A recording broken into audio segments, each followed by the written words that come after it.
Hello everyone, this is Chunbo. How are you? For this discussion, we are talking about family system therapy. By the way, Shapiro presented it in the book. We need to think about families as an interconnected system of people inside it. So whenever we have one client, the typical way of treating this client would be to think about anything traits or disorders about this particular client. But from a family system perspective, instead of that, focusing on that one particular individual, we need to assess communication patterns, roles, and boundaries within subsystems like between parents, between siblings, and with a big family system between parents and children. It makes a lot of sense, and a lot of the basic values or traits we need to look for are things like autonomy and independence of each individual family member.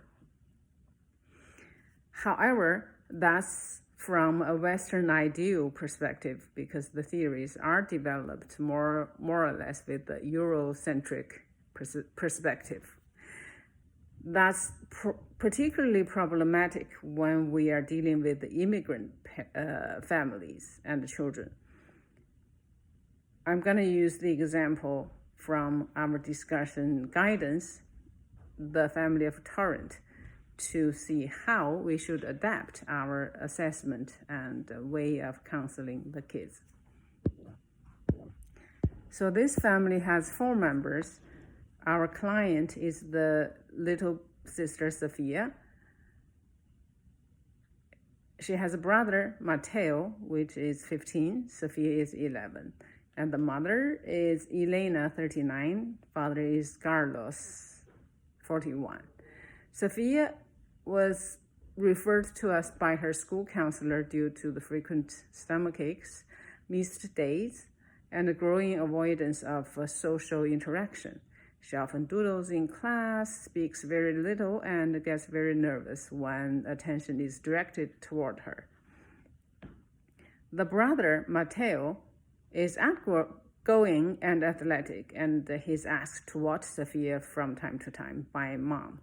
And mom describes Matteo as a hero, the man of the house, when father is not around.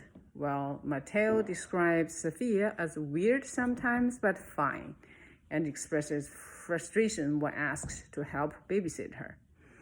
Elena works 2 jobs, very busy. That's why she asked the son to help out with the babysitting.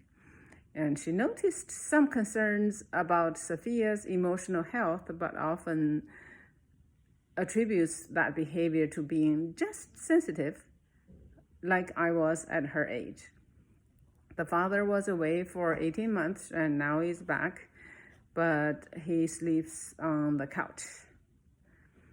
He was away for workplace injury, financial hardship, and marital stress. Right now, the husband and wife, they communicate in civil ways, but their relationship is tense.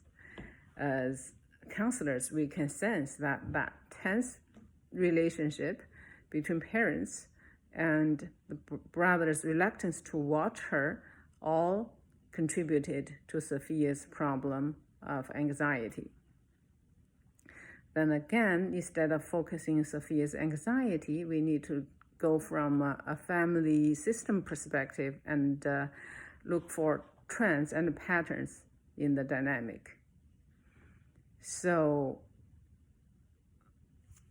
for now, I want to focus on that sibling role discrepancy between Matteo and Sophia. Matteo has taken on a pseudo-parental role, but feels burdened. Even though he might be acting nice to Sophia, that sense of pressure and feeling burdened will naturally show up And as sensitive as Sophia is, she probably felt something, and she was embarrassed and she was stressed.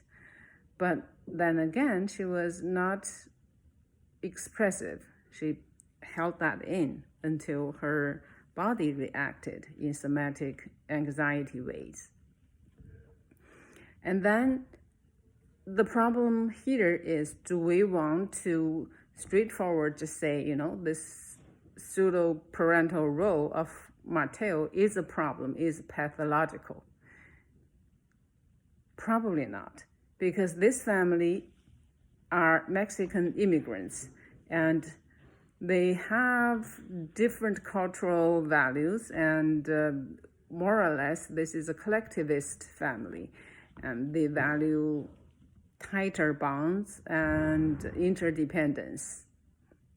So there may be a healthy dose of helping out as a pseudo parent, but then we need to draw the line between being supportive, healthy member of the family versus, being burdened as a pseudo parent for Mateo. So my question to my fellow students is, where should we draw that line? Because drawing that line properly will help both Mateo and Sophia, and potentially the parents. They don't have to feel as guilty as, if we straightforward say, this is too much for him. All right, I welcome your input.